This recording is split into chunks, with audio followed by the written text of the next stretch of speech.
Muy buen día, hermanos. Por tanto, vamos a abrir en 1 de Pedro y vamos a leer los dos primeros versículos.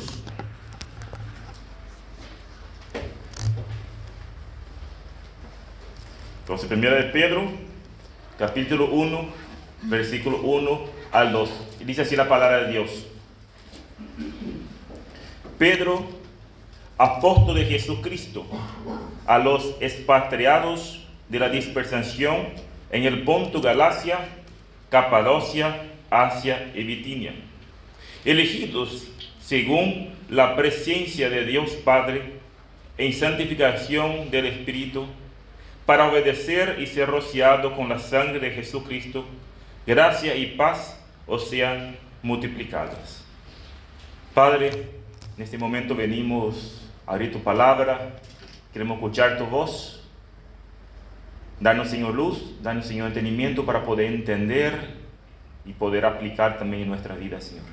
Damos gracias por ese tiempo, en nombre de Cristo Jesús. Amén. Muy, para un mejor entendimiento, voy a dividir este estudio día de hoy en 4 partes. Vamos a encontrar el propósito del libro, vamos a encontrar el autor, el destinatario y el saludo final de ese inicio de esta carta. Entonces, en primer lugar, vamos a ver el propósito, para qué el autor escribió esta carta. Y vamos al final de la carta, capítulo 5, versículo 12. Ahí encontramos una pequeña explicación de que por qué escribió el autor esta carta. Y dice así: os he escrito brevemente, amonestándoos y testificando que esta es la verdadera gracia de Dios en la cual estáis. Entonces, el escritor escribe esta carta para amonestar a estas personas que van a recibir estas cartas que esta es la verdadera gracia de Dios. Y que hay una pregunta que de cuál es esa verdadera gracia de Dios.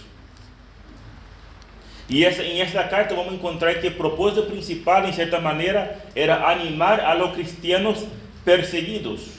Porque en esta carta vamos a encontrar varias partes que hablan sobre la persecución, hablan sobre el padecimiento y hablan sobre el sufrimiento.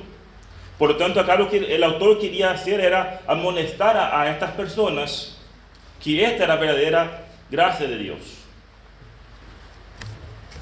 El tema del libro se destaca en los sufrimientos, se destaca en padecimiento. Y en todas las cartas encontramos esto, en cada capítulo. Vamos a leer algunos. Por ejemplo, en 1 de Pedro 6:7 encontramos la primera vez la palabra.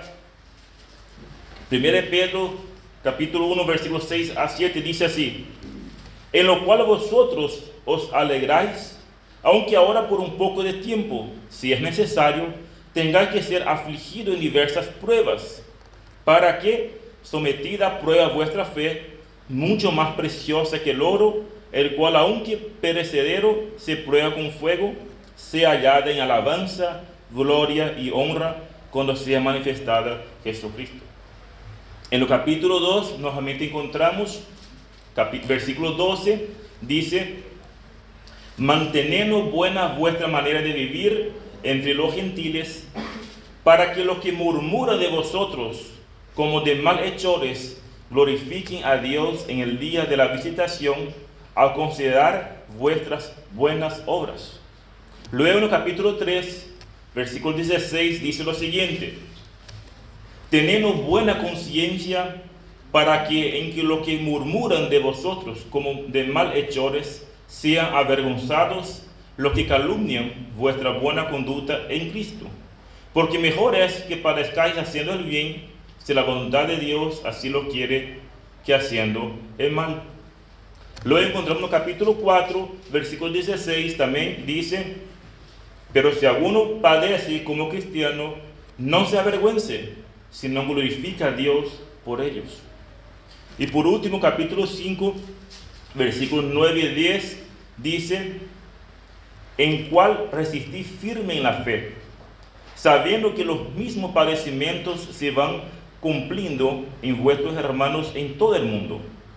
Mas el Dios de toda gracia, que nos llamó a su gloria eterna en Jesucristo, después que hayáis padecido un poco de tiempo, Él mismo os perfeccione, afirme, fortaleza y establezca. Entonces podemos ver que el autor quería animar a estos creyentes. En cierta manera, este autor quería amonestar y testificar a ellos que esta es la verdadera gracia de Dios. O sea, el sufrimiento de ellos no era algo anormal, el sufrimiento de ellos no era por culpa de un pecado, el sufrimiento de ellos era por culpa de seguir a Cristo. Y la palabra de Dios encontramos que dice que es mucho mejor, inclusive el Señor Jesús mismo nos ha enseñado que el mundo nos va a aborrecer. En cambio, si el mundo nos aborrece a nosotros, entonces algo extraño podemos decir que está pasando. Entonces acá estas personas no estaban sufriendo por una consecuencia de un pecado, pero sí estaban sufriendo por su fe. Ellos eran rechazados por el mundo. Y esta carta tenía el propósito para animar a estas personas que eran perseguidas por su fe, mantener firmes. Mantener firmes a vivir la vida diferente en un mundo hostil y hacer lo que es bueno. A lo mejor nosotros no pasamos la magnitud que pasaron estos, pero sin dudas muchas veces pasamos estas dificultades. En la familia, muchas veces cuando nos convertimos, somos burlados. Ahí vienen los santos. Los domingos no se puede juntar más con nosotros porque tiene su Dios, su iglesia, y así empiezan muchas veces burlando de nosotros. Pero estos hermanos o estas personas que escribieron estaban siendo perseguidos, estaban siendo afligidos por vivir una vida de fe. Pero ¿qué va a mostrar este autor a nosotros? Que nosotros tenemos que pagar mal por mal, que nosotros tenemos que ir a retar, a confrontar a ellos. No. El escritor nos va a mostrar que debemos confrontar con buenas obras. Nos va a mostrar que debemos ser diferentes del mundo hostil. Acompañen conmigo nuevamente 1 Pedro 2:20. Dice así la palabra de Dios, 1 Pedro 2:20. Pues, ¿qué gloria es si pecando sois abofeteados y lo soportáis? Mas si haciendo lo bueno sufrís y lo soportáis, esto ciertamente es aprobado delante de Dios. Pues para esto fuiste llamado, porque también Cristo padeció por nosotros, dejándonos ejemplo para que sigáis sus pisadas. 1 Pedro 3:13 dice: ¿en quién es aquel que os podrá hacer daño si vosotros seguís el bien? Mas también si alguna cosa padecéis por causa de la justicia, bienaventurados sois.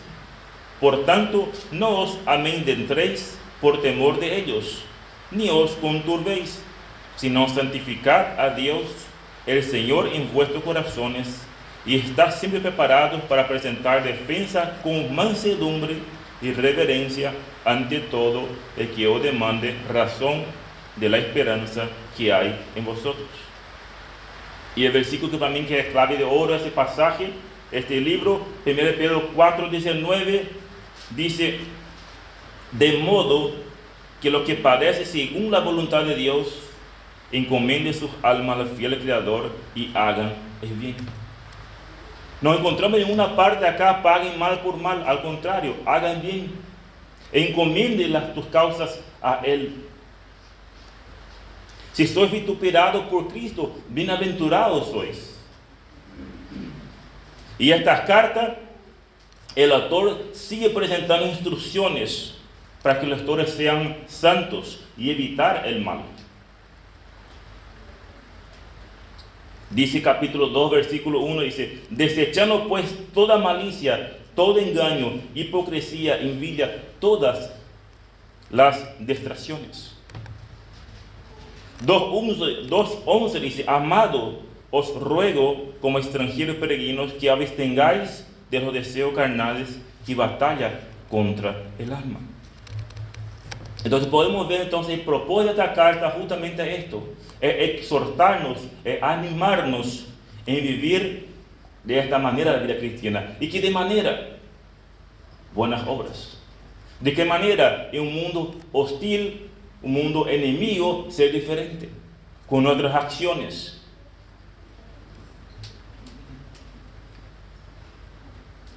Dice el capítulo 3, versículo 8, finalmente sed todos de un mismo sentir compasivo, amándoos fraternalmente, misericordiosos, amigables, no devolviendo mal por mal, ni maldición por maldición, sino al contrario, bendiciendo, sabiendo que fuiste llamado para que heredasteis bendición. Y este es el propósito, hermanos, de esta carta: animarnos y recordar quién somos. En segundo lugar, vamos a ver el autor. ¿Quién escribió esta carta? Creo que era más que evidente quién escribió esta carta, porque al empezar la carta dice luego Pedro, apóstol de Jesucristo. Pero surge una pregunta entonces: ¿quién fue Pedro? Y puedo asegurar que cuando escuchemos a Pedro, en nuestra mente viene el que negó al Señor Jesús, el que quiso imponerse contra Jesús, y Jesús dice: apartate de mí, Satanás. Seguramente viene en nuestra mente una persona impulsiva, aquel que cortó la oreja del soldado. Pero realmente Pedro fue un líder entre los apóstoles. Siempre su nombre, cuando se va a dar la lista, siempre él estaba en primer lugar. No vamos a leer todos los pasajes porque están de tiempo, pero después les voy a pasar por WhatsApp todos los versículos que nombra a Pedro. Fuera de Cristo, en el Nuevo Testamento es la persona más mencionada en los evangelios. Originalmente Pedro era conocido como Simón. Su nombre era en griego, Simón. Y su nombre en hebreo era conocido como Simeón. Por eso muchas veces encontramos en la palabra de Dios, encontramos Simón Pedro. Y Pedro era hijo de Jonás, era miembro de una familia pescadora y vivía en Betsaida, y más tarde se mudaron ellos a Capernaum. Él tenía un hermano que se llamaba Andrés, que en cierta manera este hermano le trajo a él a los pies de Cristo. Él era posiblemente casado y su esposa le acompañaba a él en su ministerio. Pedro fue llamado a seguir a Cristo por el Señor Jesús, y el Señor Jesús le ha nombrado por otro nombre. Ya le llamamos por nombre Pedro, o conocido también como Cefas en arameo, que significa piedra. Y después de la resurrección del Señor Jesús, de la ascensión en Hechos, Pedro inicia su plan. Y vemos en los libros de Hechos que él empieza los reemplazos de Judas. Después vemos que él recibió el Espíritu Santo, y ahí empieza él a convertirse en un gran predicador, que conocemos de esta manera toda la narración de Hechos desde capítulo 2 adelante, donde Pedro decía: arrepentíos y bautícense cada uno de vosotros en el nombre de Jesucristo para perdón de los pecados, y recibiréis el don del Espíritu Santo. Y hemos visto que empezó a añadir personas. Empezó con 200, después 3,000 personas, y fue añadiendo. Llevó en cierta manera cables notables el apóstol Pedro en los primeros días de la iglesia, juntamente con Juan. Esto podemos ver en Hechos 3.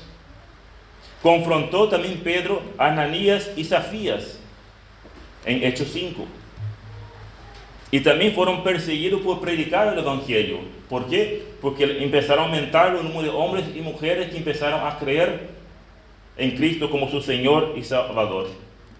Pero también es interesante que Pedro abrió el evangelio a los samaritanos, capítulo 8, y también a los gentiles en el capítulo 10. Entonces el apóstol Pedro realmente era una persona muy notable. Pero muchas veces nosotros quedamos con Pablo, pero vemos que Pedro hizo muchas cosas en los principios de las iglesias. En el capítulo 11, Pedro informa a la iglesia en Jerusalén que los gentiles también estaban recibiendo a Cristo. Luego él fue encarcelado y de una manera sobrenatural fue liberado, y esto podemos ver en Hechos 12. Y después del concilio, Hechos 15, prácticamente Pablo sale de las actividades y entra Pablo. Y esto más o menos para poder ver Pedro, todo lo que Pedro hizo. Si quieren, agarran el libro de Hechos, empiezan a leer el capítulo 1 al capítulo 15 y van a encontrar todas las partes que él participó. Según la tradición, dice que Pedro vio a su esposa ser crucificada.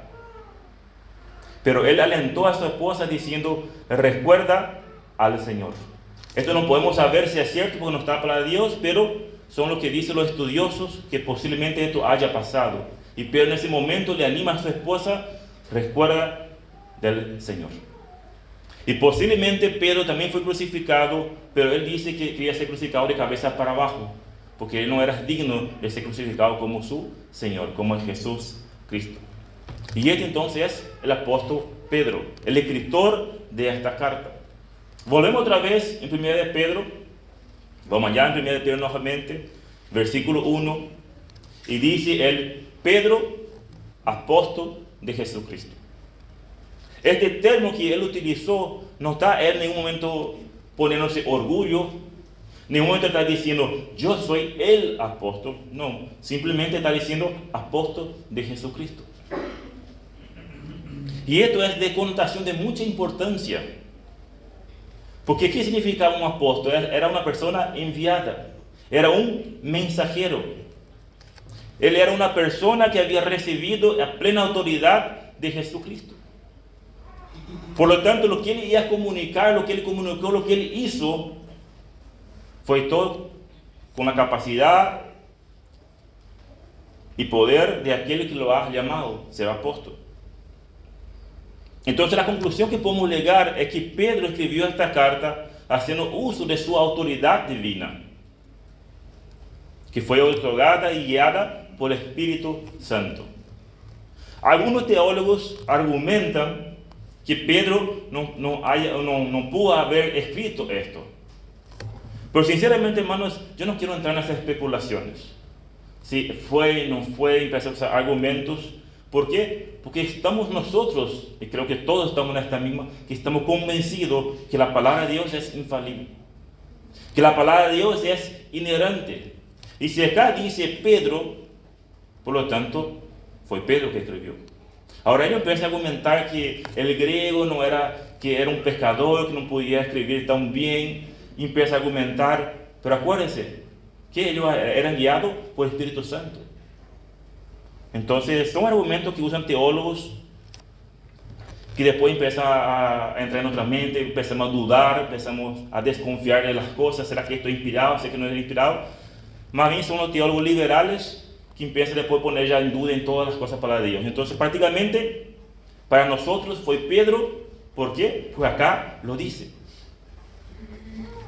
Aparte de esto, podemos también decir, ¿por qué podemos estar seguros que fue Pedro que escribió? Porque hay mucha similitud en lo que él habló en Hechos, lo que él escribe en 1 Pedro. Este es otro argumento que podemos ver que sí fue este autor, porque en Hechos, si empezamos a mirar Hechos, leer todo y leemos, vamos a encontrar mucha similitud lo que él hizo, lo que él habló.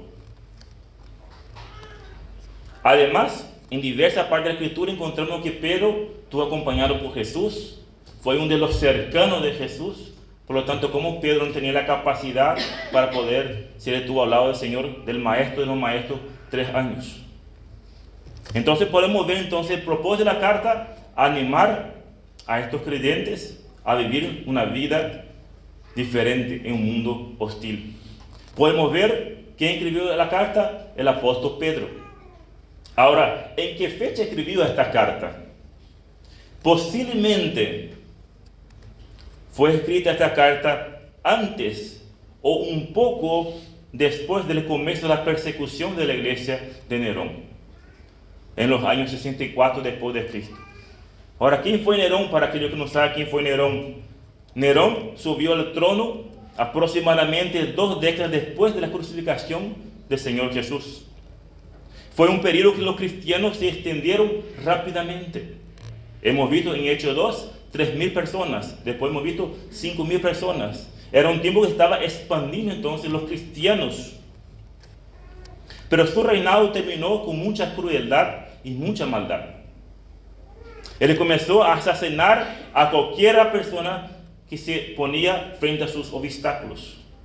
Tanto es así que él mandó a matar a su propia esposa y su propia madre. Tanto era la crueldad de este Nerón. Y en julio aproximadamente 64 después de Cristo se produjo un gran incendio en Roma que duró aproximadamente 6 días. De los 14 distritos de Roma, solo 3 prácticamente se salvaron del fuego. Y se cree que Nerón posiblemente haya él ser el causador de todo esto. Pero él, para zafarse, ¿qué él hizo? Culpó a los cristianos.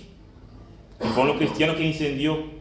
Y ahí empezó una persecución contra los cristianos. Hubo tortura, hubo matanza, y hubo personas que tuvo que salir de su casa. Y desde entonces se conoce como la persecución de la iglesia en la época de Nerón. Entonces, posiblemente este autor escribió esta carta un poco antes o no inicio de esta persecución. Pero existe una posibilidad, según otros estudiosos, que aún no había comenzado la persecución en la iglesia de Nerón, cuando Pedro escribió esta carta.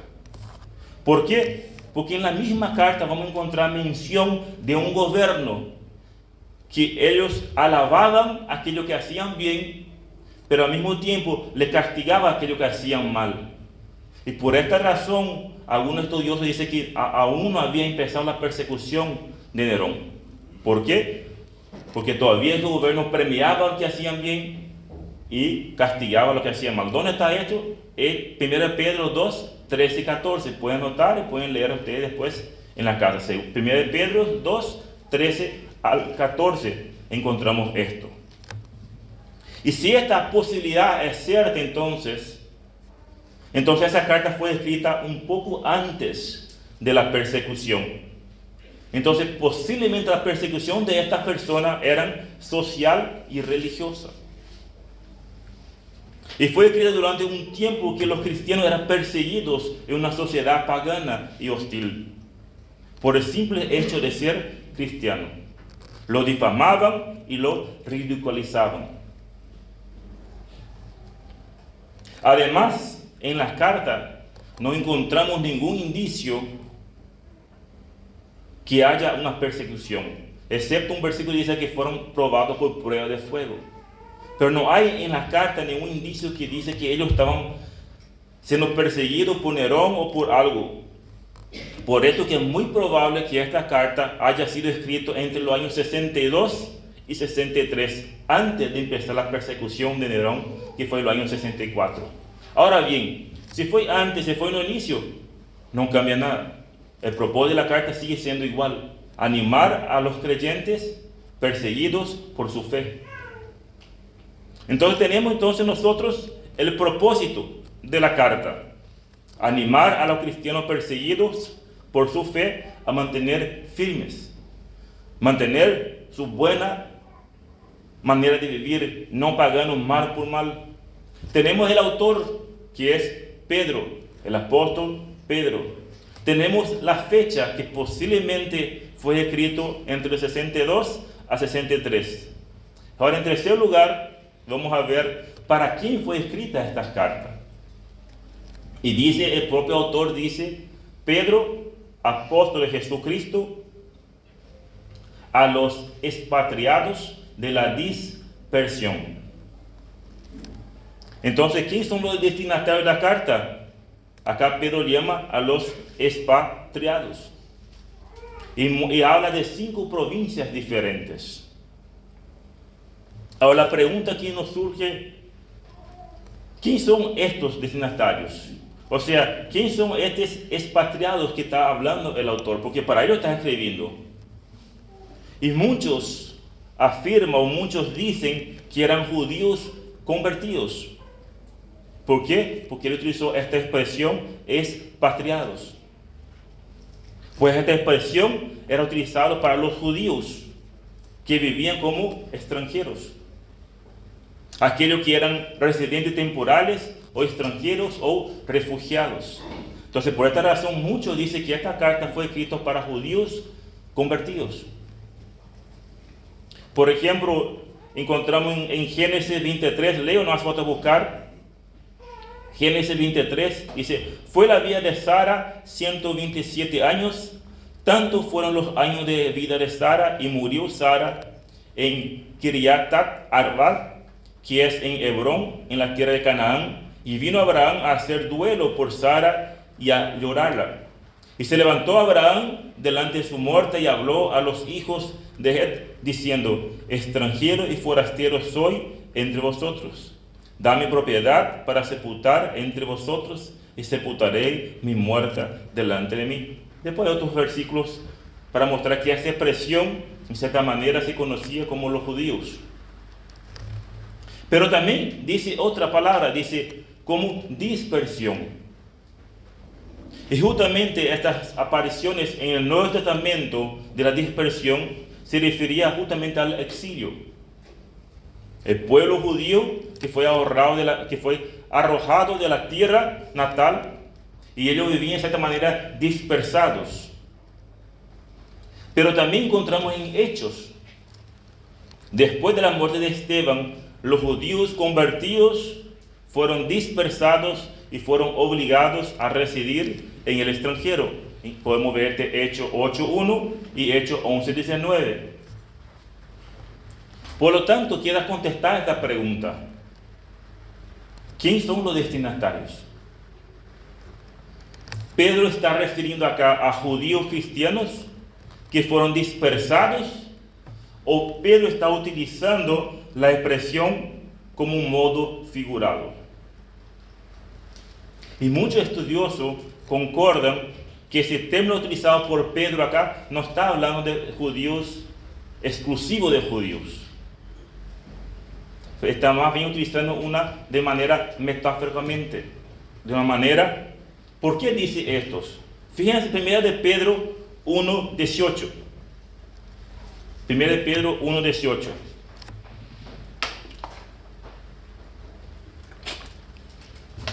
Dice: sabiendo que fuiste resgatado de vuestra vana manera de vivir, la cual recibisteis de vuestros padres, no con cosa corruptible como oro o plata. 4.3, 1 de Pedro 4.3, dice: baste ya el tiempo pasado para haber hecho lo que agrada a los gentiles, andando en lascivias, concupiscencias, embriaguez, orgía, disipación y abominables idolatría. Es muy poco probable que Pedro hablaría de judíos de esta manera. Por esta razón, algunos estudiosos creen que esta expresión, expatriados y dispensación, está utilizando de manera metafóricamente, porque casi imposible que un judío hable de esta manera de un judío. Pero también hay otro pasaje clave, 2.10.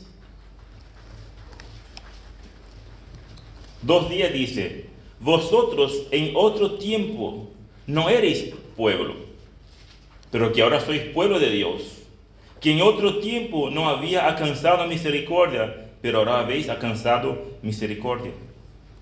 Identificando que el pueblo en otro tiempo, ellos no eran pueblo.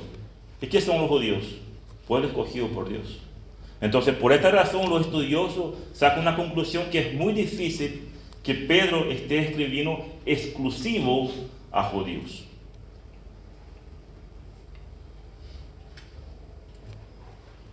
Por lo tanto, había en este territorio judíos creyentes, y así también había gentiles creyentes. Personas que habían pasado de muerte a vida por creer en Jesucristo, en la obra de Dios. Por ejemplo, nosotros somos una iglesia universal. Acá somos una iglesia local, nosotros somos una iglesia universal. Todos aquellos que creyeron en Cristo Jesús como su único y suficiente Salvador, hacemos partes y somos considerados como extranjeros y peregrinos, esparcidos en diversas partes del mundo, en Paraguay, Argentina, Brasil, China, Japón, todas partes. En cierta manera, esto que el autor estaba escribiendo para este grupo de personas no estaba escribiendo a un grupo de judíos creyentes, pero sí había una mezcla. Había judíos creyentes y por supuesto había gentiles creyentes. ¿Y dónde vivían estos? En 5 regiones de la provincia de Asia Menor, que hoy conocido como Turquía. Pero es interesante que como el autor habla acá de las provincias, él habla en orden. Como así vamos a viajar, si vamos a ir para Asunción, tenemos que pasar por Itaguá, tenemos que pasar Capiatá, San Lorenzo, Fernando, y ya llegamos a Asunción. Y las mismas cosas está haciendo que el apóstol escribiendo esto, dando esta orden de las ciudades. Estas cartas fueron escritas entonces para judíos creyentes, gentiles creyentes, que vivían en estas zonas, en estas ciudades, en estos departamentos, en estas provincias. Pero para si yo quería visitar esto, era por orden. Acá y ahí dice la orden: Ponto, Galacia, Capadocia, Asia y Bitinia. Entonces los mensajeros que enviaban esa carta iban viajando de ciudades a ciudades, llevando esta carta. Por esta razón, esta carta también es conocida como la carta universal, porque no fue una carta escrita exclusivamente para una iglesia, y sí fue escrita una carta para diversas iglesias en diversas regiones. Por eso también es conocida como la epístola universal de San Pedro, porque fue una carta direccionada a varias iglesias. Ahora, vamos a ver un poquito de geografía. Realmente estoy pésimo en geografía, me aplacé, pero no sé, no en el norte, sur, no sé ubicarme, pero voy a leer lo que yo leí, por lo tanto no puedo ubicar en los mapas. Pero acá dice el punto, la provincia Punto, se habla al extremo norte. Y algunos de sus peregrinos judíos estuvieron en Jerusalén en Pentecostés, Hechos 2:9. Y esta provincia también era el hogar de Aquila y Priscila, que encontramos en Romanos, que el apóstol Pablo trabajó con ellos en Roma. Después encontramos Galacia, que estaba en cierta manera en Asia Menor, central, y contenía la población de Derbe, Listra e Iconio, donde Pablo ministró varias veces. Después encontramos Capadocia, está ubicado en la sección de Asia Menor, y también se menciona en relación con los peregrinos en Hechos 2:9. Después vemos Asia, que incluía la mayor parte del occidente de Asia Menor, y fue la provincia del ministerio de Pablo en su tercer viaje misionero. Después encontramos Bitinia, se localiza al noroeste de Asia Menor, y esta provincia se menciona cuando el Espíritu Santo lo prohibió a Pablo a entrar en su segundo viaje misionero. ¿Dónde encontramos todo esto? Libro de Hechos. Vayan la semana y lean el libro de Hechos y van a encontrar todas estas provincias. Por lo tanto, hermanos, esta carta tuvo una amplia circulación. Fue enviada y leída a diversas iglesias situadas en varias regiones, donde estaban creyentes como extranjeros espirituales a través de una religión pagana y hostil. Y por culpa de su fe, ellos estaban siendo perseguidos, humillados, maltratados. El propósito de esa carta justamente era animar a estos cristianos, a estos creyentes perseguidos por su fe, a mantenerse firmes. Y por esta razón el apóstol Pedro escribe esta carta, para animar a todos estos creyentes. Por lo tanto, ahora uno se pregunta, ¿y qué tiene todo que ver esto para nosotros? ¿Qué la palabra de Dios en esta mañana, qué objetivo tiene para nosotros? Y el objetivo de esta mañana, la palabra de Dios, que es necesario que entendamos nuestra condición en esta vida para no desanimarnos ante un mundo hostil. Es necesario, hermanos, que entendamos, pero no solamente entendamos, que vivamos de acuerdo a lo que decimos ser. ¿Qué decimos ser? Hijos de Dios. ¿Qué decimos ser? Extranjeros en este mundo. ¿Qué decimos ser? Que nuestra ciudadanía está en los cielos. Entonces, para nosotros en esta mañana es de extrema importancia entender nuestra condición en esta vida para no desanimarnos ante un mundo hostil. ¿Y cuál es la condición que debemos entender? ¿Cuál es la condición que el apóstol Pedro ahora va a decir a estos hermanos? Y Pedro va a mostrar cuál es la condición de ellos. En primer lugar, ya hemos visto que ellos eran expatriados de la dispersión. Ellos eran extranjeros. Entonces, en primer lugar, ¿qué es necesario que entendamos nuestra condición? Que nosotros somos extranjeros en este mundo. Vivimos en este mundo, pero no somos en este mundo. Nosotros los cristianos somos considerados bichos raros para el mundo. Nosotros los cristianos somos vistos como cosas raras, que nosotros no practicamos ciertas cosas. Pero nosotros somos extranjeros residentes en este mundo. Pero nuestra ciudadanía está en los cielos. Les leo a ustedes Filipenses 3:20. Dice lo siguiente, Filipenses 3:20. Mas nuestra ciudadanía está en los cielos, de donde también esperamos al Salvador, el Señor Jesucristo, el cual transformará el cuerpo de la humillación nuestra para que sea semejante al cuerpo de la gloria suya, para el poder con el cual puede también sujetar a sí mismo todas las cosas. Esto es nuestra esperanza y esto debe ser nuestro anhelo. Nuestro anhelo no está acá en este mundo. Nuestra esperanza está en los cielos, donde vamos a ser transformados. Nuestro cuerpo será en gloria. Esto es nuestra esperanza. Entonces, ¿cómo podemos nosotros animarnos que entendamos esta condición nuestra? Que nosotros no somos de este mundo, que nuestra ciudadanía está en los cielos. Por lo tanto, hermanos, es necesario que entendamos nuestra condición en esta vida para no desanimarnos en ese mundo hostil. A lo mejor no pasamos estas persecuciones, pero pasamos por problemas. Y muchas veces nos desanimamos. Pero la palabra de Dios dice, recordar de tu ciudadanía. Recordar que todo esto tiene un propósito. Por lo tanto, en primer lugar, somos extranjeros en este mundo. La segunda condición que el apóstol Pedro va a mostrar para por nosotros entender, para no desanimarnos con este mundo, dice el elegidos. Capítulo 1 de Pedro, capítulo 2 dice, elegidos según la presencia de Dios Padre en santificación del Espíritu, para obedecer y ser rociados con la sangre de Jesucristo.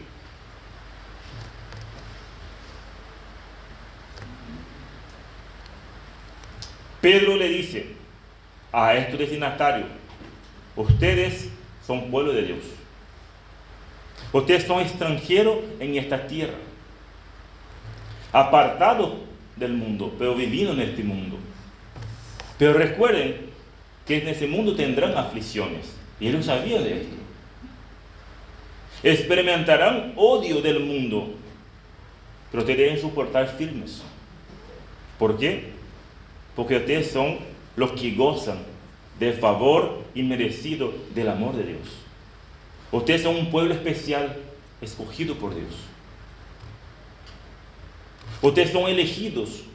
La ciudadanía de ustedes está en los cielos y no acá en la tierra.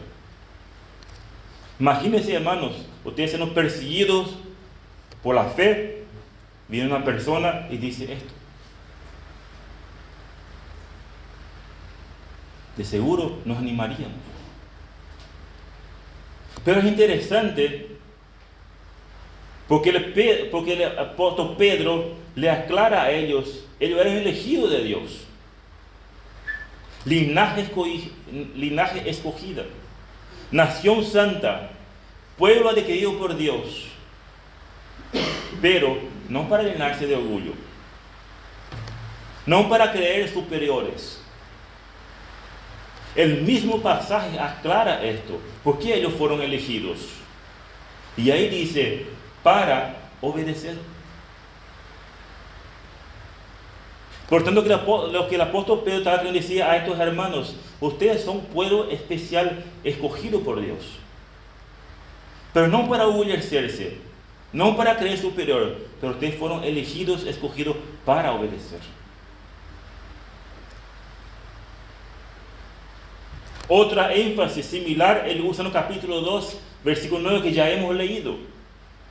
Mas vosotros sois linaje escogido, real sacerdocio, nación santa, pueblo adquirido por Dios, para que anunciáis la virtud de aquel que os llamó de las tinieblas a la luz admirable. Y esto el apóstol Pedro quería decir a estos hermanos. Esto, de esta manera, él quería animar a ellos. Y así al mismo tiempo, hermanos, es para animar a nosotros. Por esto que es importante en esta mañana que entendamos nuestra condición. Sí somos elegidos, de esto no tengo ninguna duda. Pero esta elección no es para nosotros salir y creernos e inflarnos a somos los elegidos. Somos los mejores. No. Fuimos elegidos para un propósito, para obedecer. Fuimos elegidos para predicar el Evangelio. Por lo tanto, surge una pregunta para nosotros en esta mañana. ¿Quiénes nosotros? Que escuchemos esta palabra elegida, nos chispeamos, nos enojamos, nos peleamos, pero porque no entendemos realmente estos conceptos. En cierta manera fuimos elegidos para obedecer. Fuimos elegidos para anunciar la virtud de aquel que nos llamó a la luz admirable. Fuimos elegidos para predicar el Evangelio. ¿Por qué? Porque es la manera que Dios ha establecido a salvar a los perdidos, por la locura de la predicación. Y por lo tanto fui elegido para predicar el Evangelio. Fui elegido para dar alabanza a Él. Fui elegido para mantener mi buena manera de vivir entre los incrédulos. Fui elegido para no pagar mal por mal, sino amar y perdonar. Fui elegido para vivir en buenas obras, para que aquellos que murmuran nosotros glorifiquen a Dios en considerar nuestras buenas obras. ¿Se dan cuenta, hermanos, para qué fuimos elegidos? Y muchas veces nos peleamos, nos chispeamos por decir estas palabras. Por lo tanto, hermanos, esta palabra debe animarnos, no debe humillarnos. Pero lastimosamente, algunos se inflan. Se cree más de lo que son. Pero la verdad que no debería ser así. Al contrario, entender esto deberíamos humillarnos. Traer gozo, paz, esperanza. Y sobre todo, diría lo más importante de todo, un deseo de predicar el Evangelio. Por lo tanto, aquellos que dicen que aquellos que creen esa doctrina no predican el Evangelio, no sé de dónde sacan ellos estas cosas. Porque creer en esto nos debe motivar a predicar el Evangelio.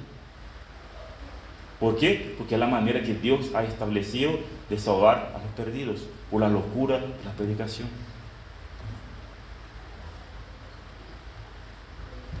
Hermanos, esta doctrina no debería dividirnos.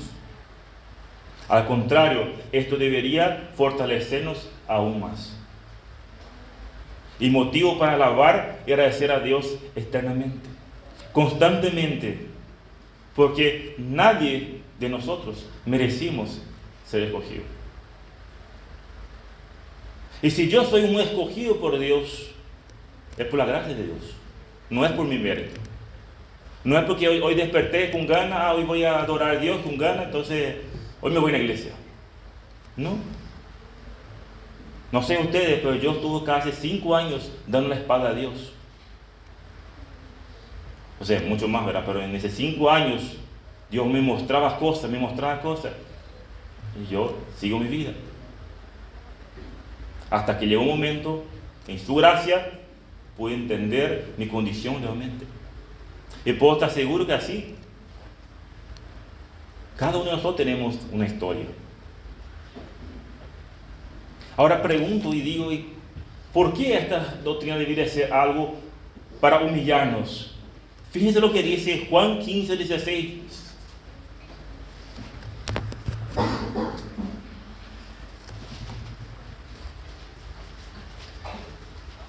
Juan 15:16 dice: no me elegiste vosotros a mí, sino que yo os elegí a vosotros, y os he puesto para que vayáis y lleváis frutos, y vuestro fruto permanezcáis, para que todo lo que pidiere al Padre en mi nombre, Él os lo dé. Y esto os mando, que os améis unos a otros. 1 Corintios 1:27 dice: sino que el necio del mundo escogió Dios para avergonzar a los sabios, y a lo débil del mundo escogió Dios para avergonzar a lo fuerte. Y lo vil del mundo y lo menospreciado escogió Dios, y lo que no es, para deshacer lo que es, a fin de que nadie se jacte en su presencia. Mas por él estáis vosotros en Cristo Jesús, el cual no ha sido hecho por Dios, lo que nos ha sido hecho por Dios, sabiduría, justificación, santificación y redención. Para que, como está escrito, el que se gloríe, gloríe en el Señor. Anoten nomás, no voy a leer cuestión de tiempo, Colosenses 3, 12 y 14. Colosenses 3, 12 y 14. Segunda de Tesalonicenses 2, 13 al 15. Hermanos, y podemos seguir citando varios versículos. Y no veo en ninguna parte orgullo. Al contrario, veo humildad. ¿Por qué? Todos encontramos, porque yo los elegí a vosotros. Yo elegí a ustedes para que fuesen santos y sin manchas, no para que se orgullen. Yo elegí a ustedes para alabanza de mi nombre de gloria. Yo elegí a ustedes para que lleváis frutos, para que amáis unos a otros. Por lo tanto, hermanos, estos conceptos no deberían humillarnos. Y estos conceptos no eran nuevos para el apóstol Pedro. Él lo conocía y lo sabía perfectamente todo esto. Lo que muchas veces no tenemos somos nosotros. Y esto es lo que el apóstol Pedro estaba queriendo animar a estos hermanos. Que ellos eran un pueblo escogido por Dios. Eran extranjeros y peregrinos en este mundo. Volvemos a 1 de Pedro, capítulo 2. 1 de Pedro dice: elegidos según la presencia de Dios Padre, en santificación del Espíritu, para obedecer y ser rociados por la sangre de Jesucristo. El apóstol Pedro sigue hablando, mostrando la condición de estos hermanos, la condición de ellos de manera espiritual, ya no terrenal. Acá va a mostrar y va a describir claramente la Trinidad actuando en la elección. El Dios en tres personas: el Dios Padre, el Dios Hijo y el Dios Espíritu Santo. Y el apóstol deja dos cosas muy importantes para que no sea ningún motivo para que ellos se alaben. Y va a mostrar la origen de la elección. Y ahí dice, el propio autor dice: fuimos elegidos según la presencia de Dios Padre en santificación del Espíritu Santo. Ahora, ¿qué significa la presencia de Dios Padre? Es mucho más que la capacidad de predecir un hecho de futuro. Acá incluye una soberanía absoluta de Dios Padre para determinar e implementar su plan y la decisión de salvar al pecador. Esta misma palabra presencia aparece en Hechos, donde Pedro declara que Jesús fue entregado por el anticipo conocimiento de Dios. Y leo Hechos 2:23, a este, hablando de Jesús, entregado por determinado consejo y anticipado conocimiento de Dios, prendiste y mataste por mano de los inicuos, crucificándole. Por lo tanto, acá la presencia está refiriendo a la intención eterna, la predeterminación de Dios Padre. Dios ya había determinado. ¿Y cómo esto es? Sinceramente, no sé. Pero doy gracias a Dios que pude entender y puedo hacer parte de estos escogidos de Dios. Pero Él dice, 1 Pedro 1:20, ya destinado desde antes de la fundación del mundo. Yo ya había hecho todo esto antes mismo de la fundación. ¿Por qué? Porque Él es Dios. Él es omnipotente, omnisciente, omnipresente. Pero manifestado en los posteros tiempos por amor de vosotros, y mediante lo cual creéis en Dios, quien le resucitó de los muertos y le ha dado gloria, para que vuestra fe y esperanza sea en Dios. Y acá podemos ver que la palabra de Dios muestra claramente que Dios, ante la fundación del mundo, ya había determinado cómo salvar a los pecadores. Por lo tanto, lo que el apóstol quería decir, que Dios en su previo conocimiento ya había determinado que enviaría a su Hijo para redimir a los pecadores. Pero Pedro sigue diciendo, en santificación del Espíritu. ¿Cómo hizo todo esto Dios? Me gusta cómo traduce la Biblia de las Américas.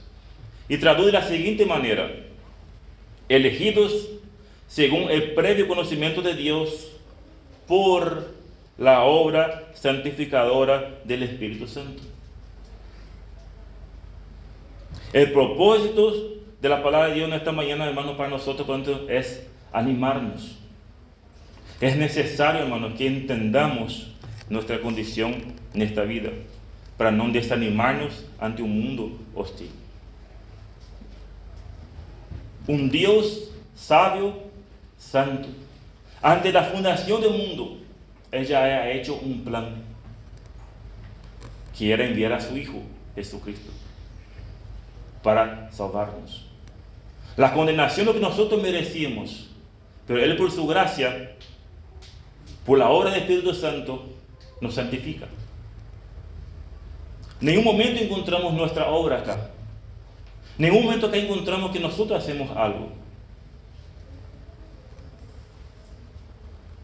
Fuimos elegidos según el previo conocimiento de Dios por la obra santificadora del Espíritu. Ahora, ¿cuáles son los elementos necesarios para todo esto?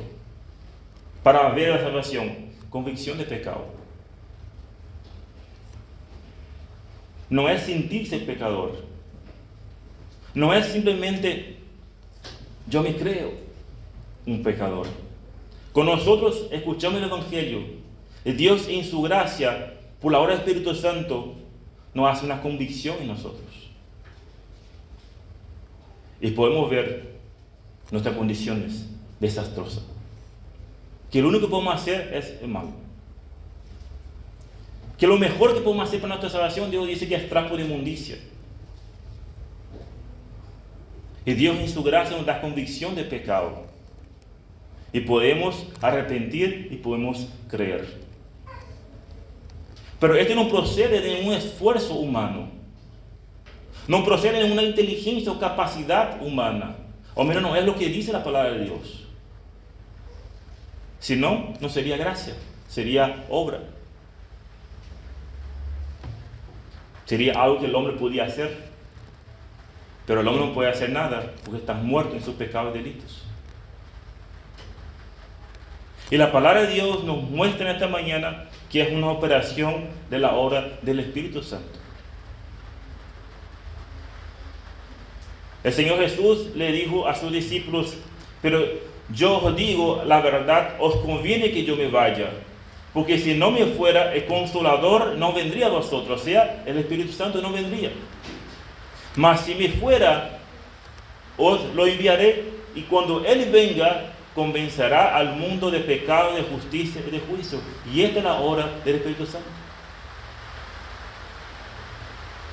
La convicción de pecado es necesaria para ser salvo. La obra de la convicción del Espíritu Santo nos convence. Pero ¿quién está obrando? Dios obrando.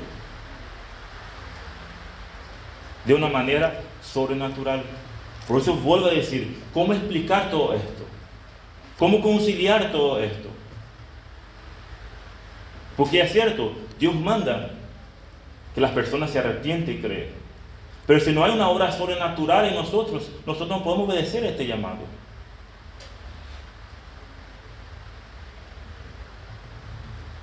Una obra sobrenatural del Espíritu Santo nos ilumina, nos saca nuestro velo y podemos ver la grandeza de un Dios santo, un Dios misericordioso, y podemos ver la grandeza de Dios. Y esta obra viene un paquete, no viene un proceso, viene todo junto. Tenemos fe, arrepentimiento, regeneración, justificación, adopción. Es un paquete. Al abrir y cerrar los ojos, somos todo esto. Somos santos, somos justificados. ¿Cómo explicar todo esto? Obra de Dios. Por lo tanto, hermanos, es necesario que entendamos nuestra condición en esta vida para no desanimarnos ante un mundo hostil. ¿Y cuál es nuestra condición que debemos entender? Que somos extranjeros en este mundo, pero que somos elegidos por la gracia de Dios, por la obra del Espíritu Santo. Pero ojo, no para orgullecernos, porque Él va a seguir mostrando el propósito de la elección, para obedecer y ser rociado con la sangre de Jesucristo. En ningún momento esto debe ser para nosotros orgullo. Al contrario, debe ser motivo para humillarnos. Porque acá podemos ver Dios actuando, la Trinidad actuando, y no vemos en ninguna parte el hombre actuando. Es Dios haciendo su obra. Y Pedro concluye Pedro concluye con la segunda persona, Jesucristo. La Trinidad involucrada en la salvación, Dios Padre, Dios Hijo, Dios Espíritu Santo. Por lo tanto, hermanos, la obra se descansa 100% en Dios. Dios nos eligió, Dios nos convence por la obra del Espíritu Santo y ahora Dios nos capacita para obedecer. Esta obediencia es un resultado de la obra de Dios. Ahora bien, no es una obediencia perfecta, no es una obediencia total. Porque ¿qué dice a la propio Juan? Que nosotros cometemos pecados. Acá no estás hablando de una obediencia plena, pero sí estás hablando de una obediencia en la salvación. La capacidad para obedecer el llamado de Dios. Dios llama a que nosotros nos arrepentimos y podemos creer. Acá lo que el apóstol Pedro está queriendo mostrar, que nosotros fuimos elegidos por Dios, fuimos por la gracia de Dios, por la obra del Espíritu Santo. ¿Para qué? Para obedecer el llamado de Dios. ¿Y cuál es el llamado de Dios? Arrepiéntase y cree. Pues vivíamos antes en la esfera de la incredulidad. La condición de hombre natural era de incredulidad. Pero la obra de misericordia, la obra de la gracia de Dios, pudimos pasar de incrédulo, podemos pasar a ser creyentes. Él abrió nuestro entendimiento para obedecer. Me gusta mucho Lucas cuando narra un acontecimiento similar a esto. No hace falta buscar, anoten y yo voy a leer Lucas 16, 13 y 14. Dice así: y un día de reposo salimos fuera de la puerta junto al río, donde solía hacer la oración, y sentándonos hablamos a las mujeres que se habían reunido. Acá está hablando el apóstol Pablo. Entonces una mujer llamada Lidia, vendedora de púrpura de la ciudad de Tiatira, que adoraba a Dios, estaba oyendo. Y el Señor abrió el corazón de ella para que estuviese atenta a lo que Pablo predicaba y Pablo decía. El Señor le abrió sus corazones. Y esto, hermanos, es la hora de la salvación en nosotros. Y esto es lo que el apóstol Pedro quería decir a estos destinatarios, animando a ellos en ver su condición para ellos. Y los mismos, hermanos, para nosotros hoy en día esto. La palabra de Dios es necesario que nosotros entendamos nuestra condición en esta vida para no desanimarnos en un mundo hostil. ¿Qué somos nosotros? Extranjeros. ¿Qué somos nosotros? Elegidos, pueblo santo por Dios. ¿Pero para qué? Y ahí vemos todo, para obedecer. ¿Obedecer qué? Obedecer el llamado del Evangelio. Y ahí encontramos la expresión rociados con la sangre de Jesucristo, que nos limpia de todo pecado. Es la aplicación personal del sacrificio de Cristo. Sin derramamiento de sangre no hay perdón de pecado. Pueden anotar o pueden leer después en la casa Hebreos 9, 11 a 14. El sacrificio del Señor Jesús una vez para siempre. En la sangre de Cristo hay perdón. Y Dios, por la obra del Espíritu Santo, nos capacita para obedecer. Y somos rociados con la sangre de Cristo. Y ahí abajito Pedro dice, 1 Pedro 1:18 dice, sabiendo que fuiste rescatados de vuestra manera de vivir, en la cual recibiste de vuestros padres, no con cosas corruptibles como oro o plata, sino con la sangre preciosa de Cristo, como de un cordero sin mancha y sin contaminación. Por lo tanto, hermanos, podemos ver acá la Trinidad. Nos eligió según la presencia de Dios. El Espíritu Santo nos santifica. Y Jesucristo nos limpia de pecado por medio de su sangre. Con estas palabras, el apóstol Pedro empieza su carta con profundas bases teológicas. Dios Padre, en su gracia, los había elegido. El Dios Espíritu Santo los había santificado. Y a través de la sangre de su Hijo Jesucristo, ellos fueron limpiados de sus pecados. Y Pedro termina con su salud diciendo, gracia y paz os sean multiplicados. Pero termina con un deseo para con ellos. La bendición es necesaria para nuestro diario vivir en un mundo hostil, la gracia y paz. Gracia abarcaba toda la misericordia de Dios. El amor, el perdón de pecados, la gracia es lo que es Dios. Y la palabra paz es el estado de felicidad interior que tiene todo aquel que ha experimentado la gracia de Dios. Podemos ver entonces que esos dos conceptos están unidos. Y Pedro animó a los creyentes, mostrando su condición en este mundo, y termina con estos deseos. Gracia y paz os sean multiplicados. La gracia que hace favor generoso de Dios. Y cuando dependemos, hermanos, de la gracia de Dios, podemos resistir al sufrimiento y convertir las pruebas en triunfos, porque Dios es poderoso para mantenernos firmes. No somos nosotros.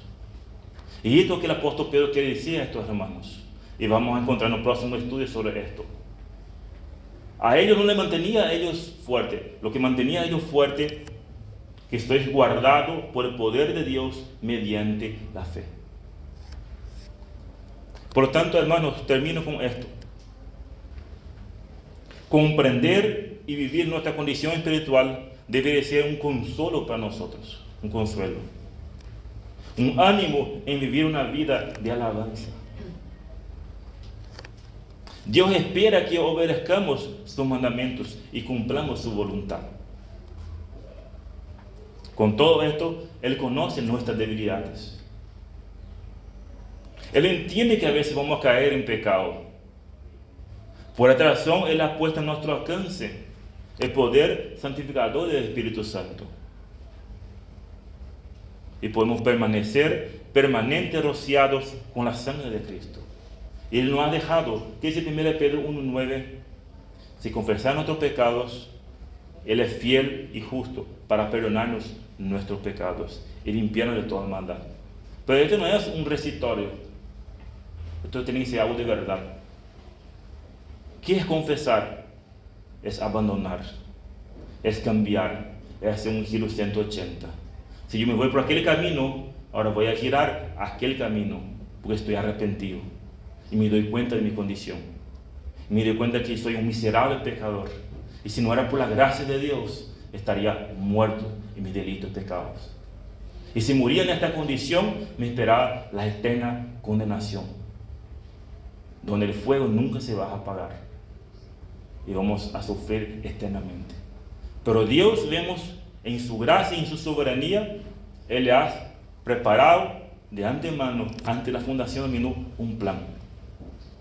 Y por su gracia, por poder de su Espíritu Santo, Él nos abre nuestro entendimiento para poder obedecer el llamado de Dios. ¿Y cuál es el llamado de Dios? Arrepiéntase y cree.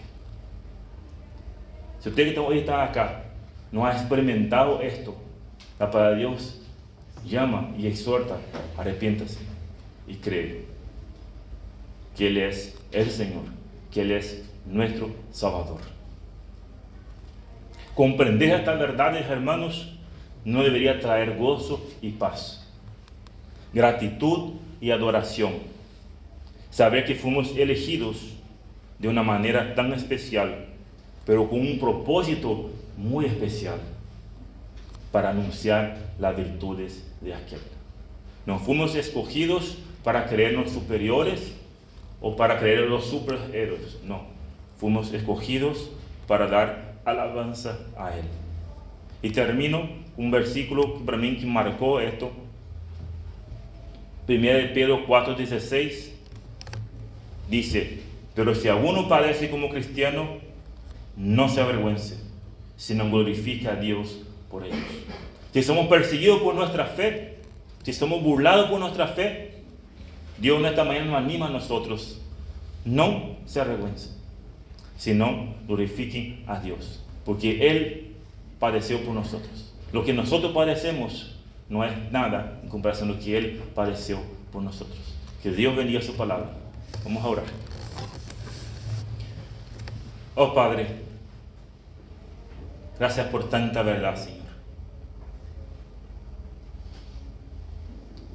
Gracias, Señor, porque Tú nos has permitido, Tú nos has capacitado para poder obedecer, y pudimos arrepentir y pudimos creer, Señor.